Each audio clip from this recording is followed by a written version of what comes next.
Hello दोस्तों, नमस्कार। RJ Hindi कहानी में आपका बहुत बहुत स्वागत है। दोस्तों, कहानी का पूरा आनंद लेने के लिए वीडियो को लास्ट तक देखें। अगर कहानी पसंद आए तो कृपया चैनल को जरूर सब्सक्राइब करें और वीडियो को लाइक करें। तो दोस्तों चलिए शुरू करते हैं। संध्या ने गुस्से में मोबाइल बिस्तर पर फेंका और गिलास उठाकर रसोई में चली गई।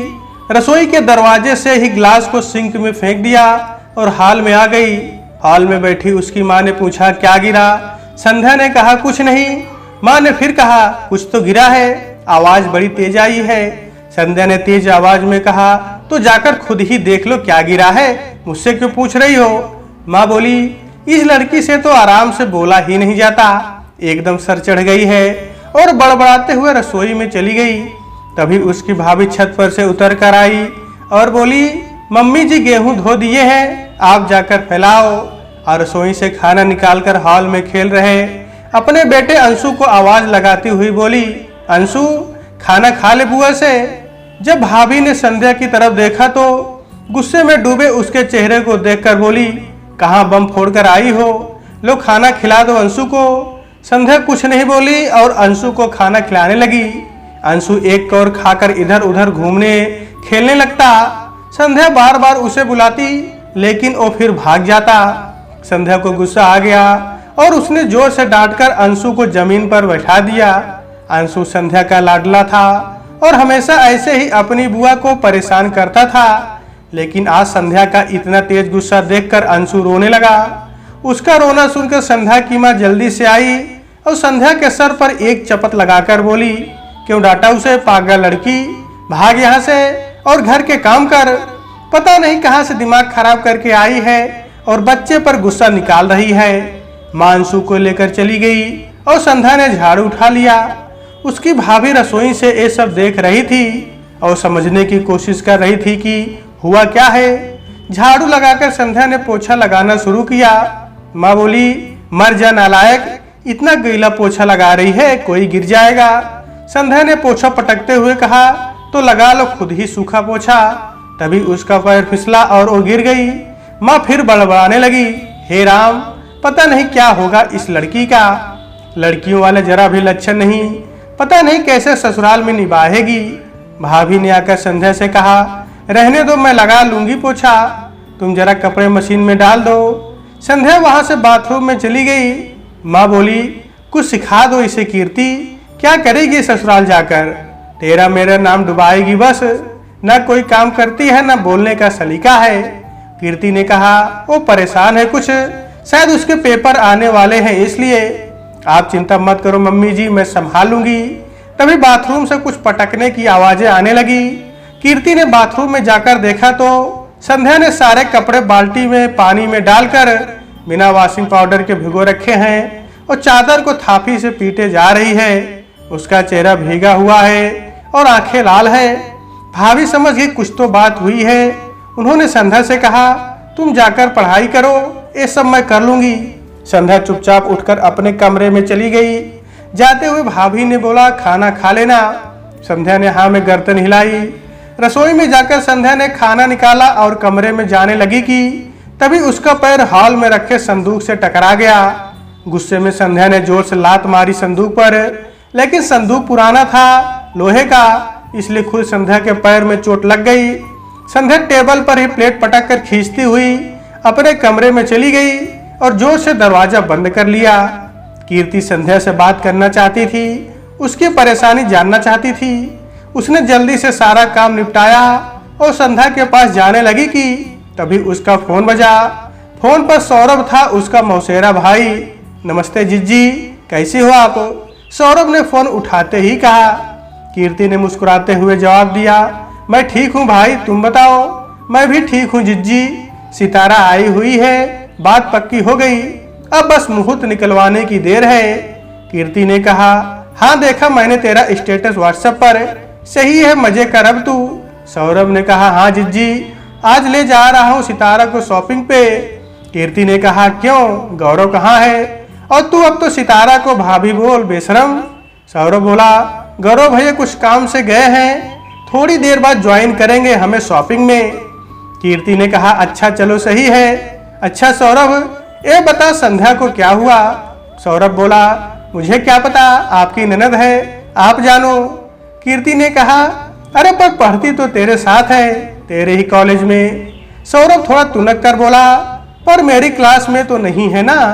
कीर्ति ने कहा, हाँ पर तुझे पता तो होना चाहिए ना। सौरभ ने पूछा, क्यों, क्या हुआ उसे? कीर्ति बोली, पता नहीं, सुबह से गुस्से में है, सब तोड़ फोड़ रही है, किसी से बात नहीं कर रही, करती है तो खाने को दौड़ती है, खाना भी नहीं खाया सुबह से। सौरभ ने कहा, खाना खिला दो उसे।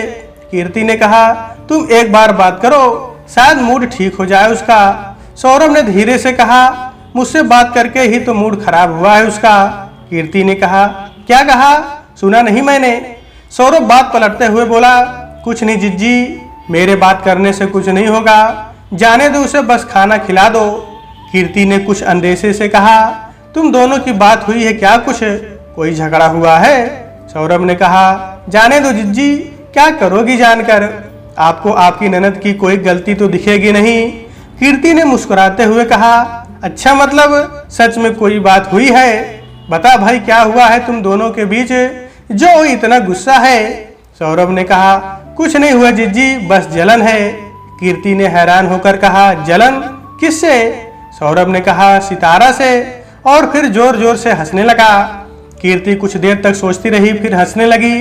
अरे पागल हो तुम, काहे परेशान कर रहे हो हमारी ननद को? सौरभ थोड़ा गुस्सा दिखाते हुए बोला, देखा, मतलब अपनी ननद की परेशानी दिख गई, हमारी ना दिखी। 2 साल हो गए जिज्जी, आज तक साफ साफ ना बोली, बस आंखों में लिए डोलती है सारे जज्बात, जुबान पर लाने में पता नहीं क्या दिक्कत है इसे। कीर्ति बोली, तो आज बुलवा दे उसकी जुबान से उनके जज्बात। सौरभ लगभग उछलते हुए बोला, सच्ची जिज्जी? कीर्ति ने कहा, तुम 2 बजे सितारा के साथ मेन मार्केट के रेस्टोरेंट में मिलना। सौरभ ने ओके कहकर फोन रख दिया और खुशी से नाच उठा। कीर्ति मुस्कुराते हुए खाना लेकर संध्या के कमरे में गई। कमरे में संध्या की किताबें और नोट्स जमीन पर बिखरे पड़े थे और संध्या औंधे मुंह अपने बिस्तर पर लेटी हुई थी। कीर्ति ने खाना टेबल पर रख सारी किताबें उठाकर रख दी और संध्या के पास जाकर बैठ गई। संध्या के सर पर हाथ फेरते हुए बोली, क्या हुआ मेरे लल्ली को, क्यों गुस्सा है सुबह से? संध्या उठकर बैठ गई और आंखों से आंसू पोंछने लगी। कीर्ति ने कहा, किसके गम में खाना पीना छोड़कर बैठी हो सुबह से? संध्या ने कहा, हम भला क्यों किसी का गम करें, जिसे जहाँ जाना है जाए, जिसके साथ जाना है जाए, हमारी बला से। कीर्ति ने पूछा, कौन कहाँ जा रहा है? संध्या ने कुछ नहीं कहा। कीर्ति ने देखा, संध्या के फोन के स्क्रीन पर किसी की फोटो है। उसने फोन हाथ में लिया तो संध्या ने मना करने के लिए हाथ उठाया, लेकिन फिर चुपचाप बैठ गई। संध्या और कीर्ति में ननद भाभी वाला रिश्ता ना होकर बहनों वाला रिश्ता था। इतना विश्वास था संध्या को अपनी भाभी पर कि वो उनसे कुछ नहीं छुपाती थी, अपना फोन तक नहीं। कीर्ति ने स्क्रीन पर सितारा और सौरभ की फोटो देखकर कहा, वाह, ये इतनी खूबसूरत लड़की कौन है सौरभ के साथ? संध्या ने चिढ़कर कहा, अपने भाई से ही क्यों नहीं पूछ लेती, और उठकर अपनी स्टडी टेबल पर जाकर बैठ गई। कीर्ति हंसते हुए उसके पास आई और बोली, अरे तुम ही बता दो कौन है, तुम्हें तो पता होगा, उसकी गर्लफ्रेंड है क्या, मंगेतर है उसकी? संध्या ने गुस्से से लगभग चलते हुए कहा, शादी होने वाली है उसकी, कल बात पक्की हो गई, आज ले गया इसे शॉपिंग करवाने अपनी सितारा को। कीर्ति ने अपनी हंसी रोकते हुए कहा, अरे वाह, क्या खुशखबरी सुनाई है तुमने ननद रानी, लाख दुआएं तुम्हें मेरी पीच कलर वाली साड़ी बहुत पसंद है ना, आज से वो तुम्हारी। अच्छा, सौरभ की शादी में तुम वही पहनना। संध्या रूंधे गले से बोली, भाभी आप भी? और उसकी आंखों से आंसू बहने लगे। कीर्ति थोड़ी हैरानी से बोली, क्या हुआ, अरे तुम रो काहे रही हो? संध्या बोली, वो तो पगलेट है, समझता ही नहीं कुछ, आपको तो सब पता है फिर भी। कीर्ति फिर बोली, क्या पता है मुझे?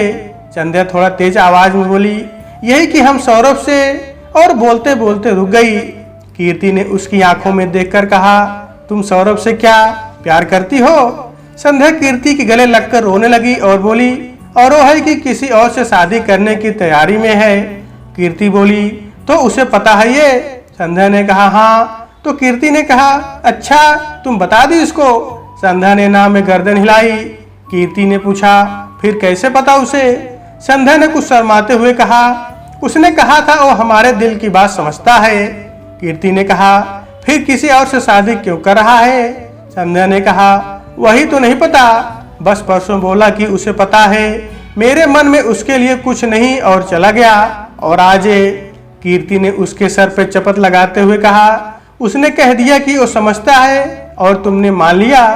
वैसे सही समझाओ कि तुम्हारे दिल में उसके लिए कुछ नहीं। संध्या निर्वासी होकर कीर्ति की ओर देखा और कहा, भाभी। कीर्ति बोली, और क्या?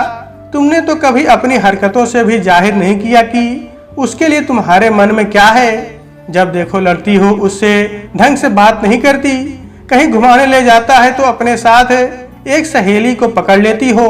संध्या बोली, वो तो इसलिए ना भाभी कि कोई हम पर शक ना करे। सबके सामने उससे ठीक से बात करूंगी तो सब बातें बनाएंगे, और अकेले में? कीर्ति बोली, अकेले में तो कर सकती है उससे ठीक से बात, कह सकती हो अपने दिल का हाल, लेकिन नहीं, फालतू की राजनीति झाड़ोगी लेकिन दिल की बात नहीं कहोगी। संध्या हैरानी से बोली, भाभी आप अपने भाई की साइड ले रही हो। कीर्ति बोली, साइड सही इंसान की ले रही हूँ। तुम ही बताओ, कभी की हो उससे प्यार से बातें? बताई हो कि उसे कितना चाहती हो? कहा है उसे कि उसकी दुल्हन बनने की ख्वाब देखती हो? बताओ जरा। अच्छा, उसका हाथ कितनी बार पकड़ी हो? बस 2 बार, एक बार सड़क पार करते समय और दूसरी बार अपना पेन छीनते समय। ऐसे वो कैसे समझेगा कि तुम उससे प्यार करती हो? संध्या ने कुछ नहीं कहा तो कीर्ति बोली, लाडो मेरी, सब कुछ आंखों के भरोसे नहीं छोड़ना चाहिए, कुछ बातें जुबान से भी कह देनी चाहिए, जरूरी होता है। संध्या ने निराश होते हुए कहा, लेकिन अब क्या फायदा आपके इस ज्ञान का, अब तो उसकी शादी पक्की हो गई है।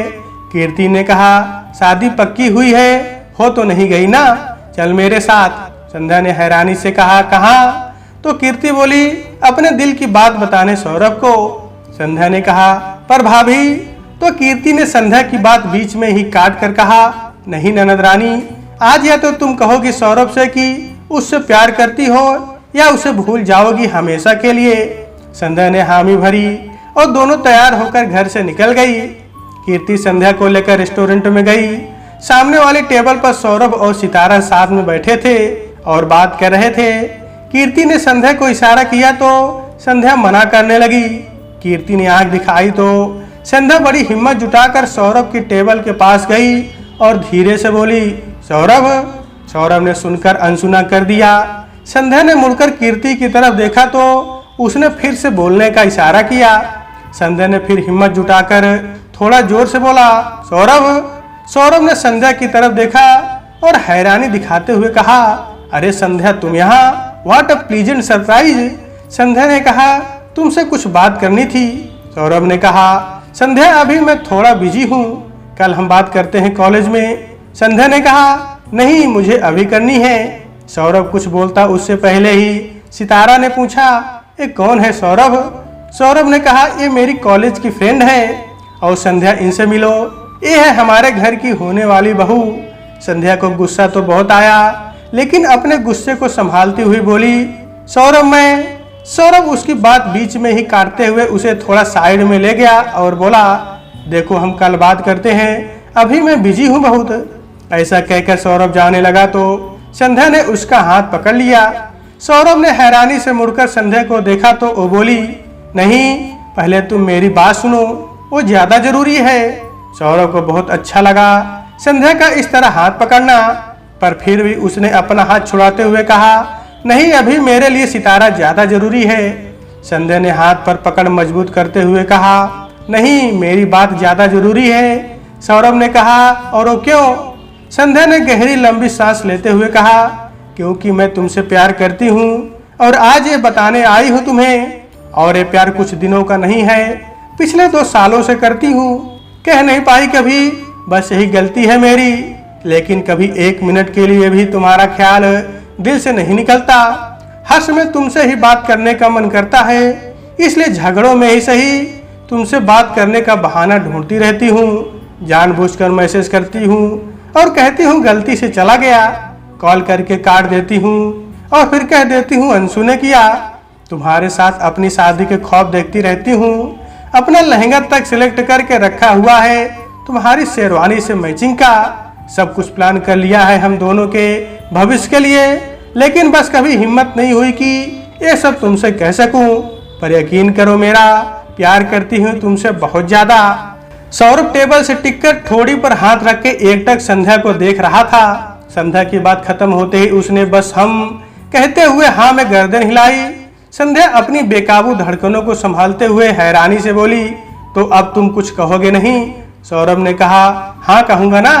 संध्या ने कहा, तो बोलो फिर।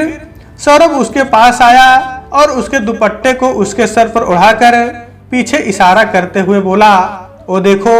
संध्या ने देखा, पीछे एक आदमी खड़ा है। संध्या ने क्या का इशारा किया। सौरभ ने कहा, पैर छुओ इनके, ये तुम्हारे जेठ जी हैं। और सितारा की तरफ इशारा करके कहा, और ये तुम्हारी जेठानी। संध्या हैरानी से कभी सौरभ को, कभी उसके भाई गौरव को, तो कभी सितारा को देखने लगी। सब लोग मुस्कुरा रहे थे। उसने पीछे मुड़कर जब कीर्ति की तरफ देखा तो वह मुंह पर हाथ रखकर हंस रही थी। संध्या को देर नहीं लगी सब समझते हुए। मारे शर्म के उसने अपने दुपट्टे से अपना मुंह ढक लिया। कीर्ति ने पीछे से आकर उसको गले से लगा लिया। संध्या धीरे से बोली, बहुत खराब हो भाभी आप। सौरभ बोला, अरे पैर नहीं छुए यार तुमने भैया भाभी के। कीर्ति के इशारा करने पर संध्या गौरव के पैर छूने के लिए झुकी तो गौरव 2 कदम पीछे हट गया, एक कहते हुए, अरे अरे हमारे यहाँ भाइयों जेठ को छू नहीं सकती, तुम्हें पता नहीं क्या? अरे बहना बताओ अपनी ननद को। सौरभ बोला, अच्छा भाभी के ही छू लो। संध्या जब सितारा के पैर छूने को बढ़ी तो सितारा ने उसे गले से लगा लिया और कहा, तो हमारे ही साथ गृह प्रवेश करोगी या बाद में आओगी? उसकी बात सुनकर सब हंसने लगे। थोड़ी देर तक हंसी मजाक करके और दोनों की टांग खिंचाई करके सब लोग उन दोनों को वहीं छोड़ बाहर चले गए। संध्या ने अभी तक अपना घूंघट हटाया नहीं था। सौरभ बोला, अरे अब तो इसे हटा दो। संध्या ने ना में गर्दन हिला दी। सौरभ धीरे से बोला, मैं हटाऊं? संध्या ने कुछ नहीं कहा तो सौरभ ने अपना हाथ संध्या के घूंघट की तरफ बढ़ाया। संध्या थोड़ी पीछे हटती हुई बोली, अभी तुम नहीं, और खुद अपना दुपट्टा सर से हटा लिया। सौरभ उसको निहारने लगा तो संध्या ने उसका चेहरा दूसरी तरफ करते हुए कहा, बस करो, मुझे शर्म आ रही है। सौरभ मुस्कुराने लगा। संध्या ने पूछा, तुमने झूठ क्यों बोला कि तुम्हारी शादी पक्की हो गई? सौरभ ने कहा, मैंने कब बोला? संध्या ने कहा, सुबह तुम्ही ने तो मैसेज करके कहा था। सौरभ ने कहा, जरा मैसेज पढ़ो दोबारा, क्या भेजा था मैंने? संध्या ने फोन में मैसेज खोला तो उसमें लिखा था, ये सितारा है, अपनी फैमिली के साथ आई है शादी की बात करने, बात पक्की हो गई है, इसके साथ शॉपिंग पर जा रहा हूँ। सौरभ ने कहा, अब बताओ कहाँ लिखा है मैंने कि मेरी शादी पक्की हुई है? संध्या को अपनी ही बेवकूफ़ी पर हंसी आ गई और सॉरी बोलते हुए सौरभ के गले लग गई। तो दोस्तों, आज की वीडियो में बस इतना ही। कहानी आपको कैसी लगी कमेंट बॉक्स में जरूर बताइएगा। अगर कहानी पसंद आई है तो कृपया चैनल को जरूर सब्सक्राइब करें और वीडियो को लाइक करें। तो दोस्तों, नमस्कार।